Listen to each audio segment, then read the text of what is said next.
তাকে একটা চকলেট হাতে দিয়ে বলি, খুশি হয়েছি বাবা, আগামী নামাজের মধ্যে যেন তোকে আবার খুঁজে পাই। পারছেন? কি বলেন? আমরা কি নামাজি? মুরব্বী যারা আছে আপনাদেরকে বলি, আপনাকে আপনার ছেলের জন্য বলেছেন বাবা চল, যদি তুই নামাজে যাস তোরে কিন্তু এটা কিনে দেব।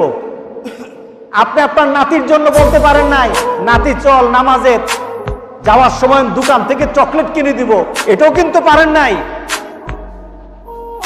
এটাও কিন্তু পারেন নাই। রাগ করতেছেন? তার মানে কি লাভটা বুঝেন নাই, লাভটা বুঝেন নাই। ছেলের জন্য আপনার শাসন চলে, কি করতে হবে? দোকানটা যা, দোকানটা গিয়ে খুল, ব্যবসাটা ঠিকভাবে চালা।